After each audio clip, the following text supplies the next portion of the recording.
শুরু হয়েছে Howrah Sealdah sector 5 metro রুটের, কিন্তু তারপরে মানুষজনের কতটা সুবিধা? রাস্তার যানজট কি আগের থেকে অনেকটাই কমলো নাকি বাড়লো? আজ সবটাই ঘুরে দেখব। প্রধানমন্ত্রী নরেন্দ্র মোদী চলতি বছরের 22শে অগস্ট উদ্বোধন করেছেন কলকাতার নতুন 3টি মেট্রো রুটের। তারপর থেকেই ব্যবস্থায় আমূল পরিবর্তন হয়েছে, এমনটাই দাবি সাধারণ মানুষের। হ্যাঁ, অনেক সুবিধা হয়েছে, অনেক সুবিধা হয়েছে, খুব ভালো হয়েছে। মানুষের রাস্তাটা 3 ঘন্টা রাস্তা, এখন আমি 2 ঘন্টা কল করতে পারছি। আমার বাইরে পান্ডুয়া থেকে আসতে হয়, এটা আমার এখন এই হাওড়াটা বেশ ভালো এসেছে। আমি আগে দমদম ভায়া নৈহাটি ব্যান্ডেল হয়ে যেতে হতো, এখন হাওড়া থেকে ডাইরেক্ট মেট্রো দিয়ে আমি সল্টলেক যেতে হচ্ছে। যাত্রীদের আরও দাবি, আগে বাসে করে কোনো জায়গায় কাজে যেতে গেলে সময় অনেক লাগতো, এখন হাওড়া থেকে শিয়ালদা পৌঁছতে লাগছে মাত্র 11 মিনিট।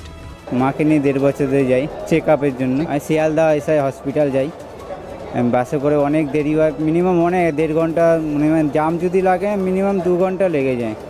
আমরা মেট্রো করে যাচ্ছি, এখন খুব তাড়াতাড়ি পৌঁছে যাচ্ছি, খুব ভালো হচ্ছে। কলকাতা শহরে রাস্তার অন্যতম যাতায়াতের মাধ্যম বাস, অটো বা ট্যাক্সি। তবে নতুন মেট্রো রুটের উদ্বোধন হওয়ায় রাস্তার তুলনামূলক যানজট কম বলছেন ট্যাক্সি ড্রাইভাররা। অনেক কাস্টমার, অনেক প্যাসেঞ্জার জানে না যে এখনও পুরোপুরি মেট্রো চালু হয়ে গেছে হাওড়া টু সেক্টর 5 শিয়ালদা। ঠিক আছে, এটা সবাই জেনে গেলে অলরেডি আমাদের যাত্রী কমে যাবে, রাস্তার জ্যাম কমে যাবে। অফিস টাইমে শিয়ালদা, হাওড়া বা শহরের অন্যতম ব্যস্ততম রুটের বাসে রীতিমতো পা ফেলার জায়গা থাকে না। 26শে অগস্ট মঙ্গলবার এই ছবিটা একদম ভিন্ন। বাসে সেই বাদুড়ঝোলা ভিড়ও নেই রাস্তার সেই চেনা যানজট। শহরের অন্যতম ব্যস্ত রাস্তা মহাত্মা গান্ধী রোড বা এমজি রোড, সেই রাস্তাতেও তুলনামূলক যানজট কম। এখন কোনো ভিড় নেই গাড়িতে, গাড়ি পুরো ফাঁকা যাচ্ছে আসছে। মেট্রো চালু হওয়ার পর কি পুরোটাই? হ্যাঁ, আগে যেরকম ব্যবহার প্যাসেঞ্জার পেতাম, সেরকম তো প্যাসেঞ্জার পাওয়া যাচ্ছে না। এখন মেট্রো চালু হয়ে গেছে।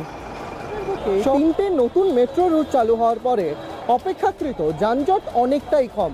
শহরবাসী মনে করছেন এই জ্যাম আরও অনেকটাই কমবে ভবিষ্যতে। শহরের যানজট থেকে মুক্তি পাবে সাধারণ মানুষ।